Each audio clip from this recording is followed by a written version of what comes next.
air dari segi fakta sains. Proses pertama, bagaimana titisan air hujan terbentuk. Awan yang teraput di atmosfera mengandungi wap air dan titisan awan yang tidak dapat jatuh ke permukaan bumi sebagai hujan kerana saiznya yang kecil. Air di langit akan mengalami proses sejatan dan kondensasi secara berterusan. Kebanyakan daripada air yang terkondensasi di dalam awan tidak akan jatuh ke bumi sebagai titisan air hujan kerana turbulen udara yang mengampaikan awan-awan di atmosfera. Proses hujan hanya dapat berlaku jika titisan air mula mengalami proses kondensasi dan bergabung untuk membentuk titisan-titisan air besar dan menjadi cukup berat untuk membentuk hujan. Pembentukan satu titisan air hujan memerlukan gabungan berjuta-juta titisan awan. Proses kedua, proses pelepasan air daripada awan. Kerepasan ialah proses pelepasan air daripada awan dalam bentuk air hujan, salji atau hujan batu. Proses ini merupakan laluan penting bagi air di atmosfera kembali semula ke bumi dan kebanyakan proses berlaku dalam bentuk air hujan. Seterusnya adalah objektif. Objektif yang pertama adalah untuk mengetahui tentang manfaat air terhadap tumbuhan dan badan manusia. Objektif yang kedua adalah untuk mengenal pasti tentang kepentingan air terhadap industri pengangkutan. Dan objektif yang ketiga adalah untuk mengkaji tentang hukum menggunakan air banjir sebagai alat bersuci. Persoalan yang pertama, apakah manfaat air terhadap tumbuh-tumbuhan dan badan manusia? Persoalan yang kedua, bagaimanakah air memberi kepentingan kepada industri pengangkutan? Dan persoalan yang ketiga, apakah hukum menggunakan air banjir sebagai alat bersuci untuk tujuan beribadah?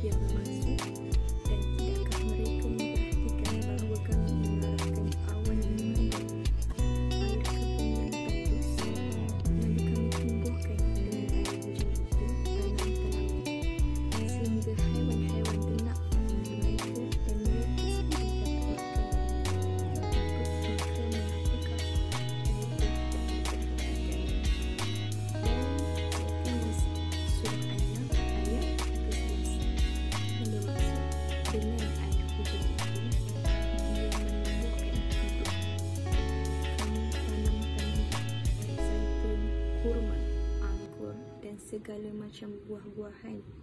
Sungguh pada demikian itu benar-benar terdapat kebesaran Allah bagi orang yang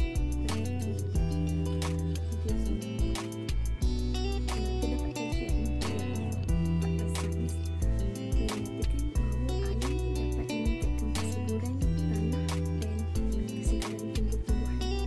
Dan ini berkaitan rapat sangat dengan surah Al-Sajdah ayat 27 dan yang surah Al-An'am ayat 11 ini. Dan juga berdasarkan ayat surah Al-Sajdah ayat 27 ini, ia menerangkan bahawa tumbuh-tumbuhan boleh disuburkan menggunakan air hujan, di mana ia juga dapat memberikan manfaat. Kat sini, manfaatnya ialah dibuktikan apabila haiwan itu sendiri yang dapat ambil manfaat itu, di mana haiwan menjadikan tumbuhan sebagai sumber makanan mereka untuk meneruskan hidup. So, itu saja untuk manfaat pada tumbuh-tumbuhan.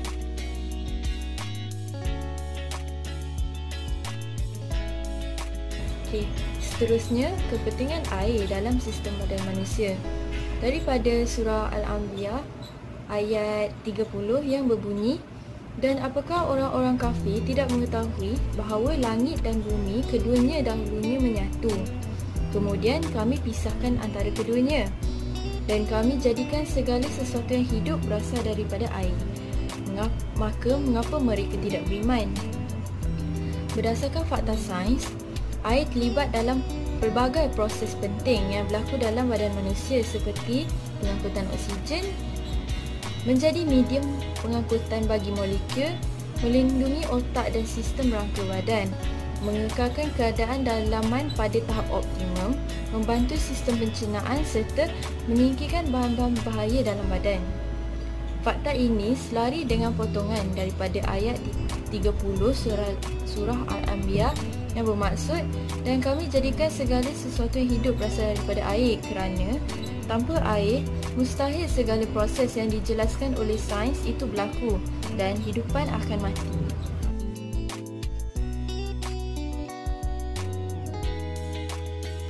Air sebagai sumber pengangkutan dan penumpuhan. Berdasarkan fakta sains bahawa air dapat berfungsi sebagai jaringan pengangkutan.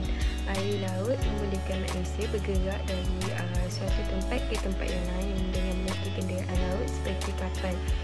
Kapal juga boleh membenarkan urusan penghantaran barang melalui perairan seperti kapal kargo.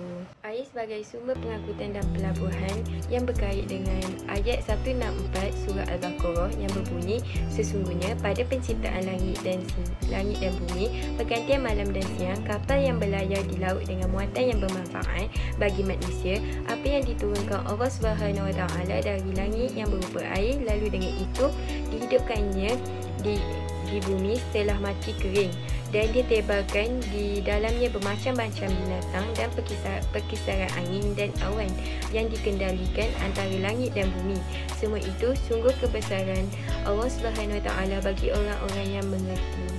Kesimpulannya, air amat penting sebagai pengangkutan air, iaitu pengangkutan sama ada di sungai atau di laut, serta pelabuhan sebagai kawasan pemindahan, pemunggahan dan penyimpanan serta penyerahan kontena.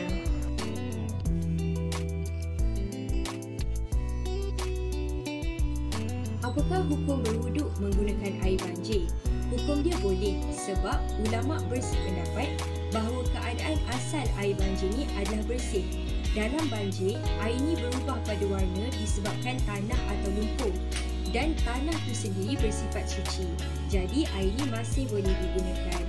Menurut Syekh Dr. Muhammad Al-Zuhaili, jika air ni berubah pada warna, bau dan rasa disebabkan dia terkena pada benda-benda yang susah untuk kita pelihara daripadanya. Contohnya terkena debu tanah ataupun lumpur. Jadi air ni kekal suci lagi menyucikan. Allah Subhanahu Wa Taala telah berfirman dalam surah Al-Anfal ayat ke-11 yang bermaksud, dan ingatlah ketika kami menurunkan kepada kamu hujan dari langit untuk kamu bersuci dengannya, dan untuk menghapuskan kamu dari gangguan syaitan, dan juga untuk menguatkan hati kamu dan menetapkan dengannya tapak pendirian kamu di medan perjuangan. Tapi kalau air banjir tu dah jelas bercampur dengan najis ataupun dia datang dari kawasan yang kotor, jadi dia tak boleh lagi digunakan sebagai alat untuk bersuci. Menurut Pusat Kawalan dan Pencegahan Penyakit, iaitu Centers for Disease Control and Prevention di Amerika, CDC, air banjir ni dia dapat mengakibatkan jangkitan kepada seseorang tu kalau air ni terkena pada luka atau peradangan kulit pada orang tersebut. Jadi keadaan ini berlaku sebab dalam air banjir tu terdapat sejenis bakteria iaitu Vibrios yang hidup di pesisiran pantai. Jadinya kalau air banjir ni dia berasal daripada air laut ataupun mana-mana tempat yang terdapat Vibrios lah dalam tu, dan air banjir ni terkena pula pada luka ataupun keradangan kulit, jadi bakteria ni lah dia akan mengakibatkan jangkitan. Seperti yang kita tahu, air banjir ni dia dapat digunakan untuk berwuduk. Tapi macam mana kalau kita nak berwuduk guna air banjir tapi kita mempunyai luka atau keradangan kulit pada anggota wajib wuduk dan anggota sunat wuduk? Okey, untuk anggota wajib wuduk, selepas kita berwuduk tu, kira selepas air banjir tu terkena pada luka dan keradangan kulit kita tu lah, seelok-eloknya kita ikutlah garis panduan yang disediakan oleh CDC. Maksudnya selepas banjir, bila kita dapat bekalan air yang bersih, kita cuci luka kita tu dengan sabun dan air yang bersih tu lah. Okey, untuk anggota sunat pula, anggota sunat wuduk ni kalau boleh kita tinggalkanlah, tak perlulah berwuduk dengan air banjir tu. Sebab kita tahu Islam ni dia mudah dan memudahkan. Jadi kita tak nak kalau kita nak buat amalan sunat, tapi disebabkan amalan sunat tu dia memudaratkan kita.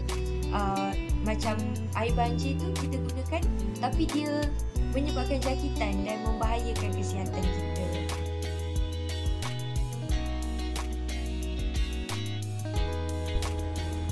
Kesimpulannya, penciptaan air oleh Allah SWT memberi hikmah bukan sahaja kepada manusia, malah kepada tumbuhan, haiwan serta segala hidupan di muka bumi ini. Semua ini dapat dibuktikan dengan kajian fakta sains dan ayat-ayat yang terdapat di dalam Al-Quran. Justru itu, kita sebagai manusia haruslah bersyukur atas penciptaan air oleh Allah SWT dan menghayati hikmah-hikmah penciptaannya.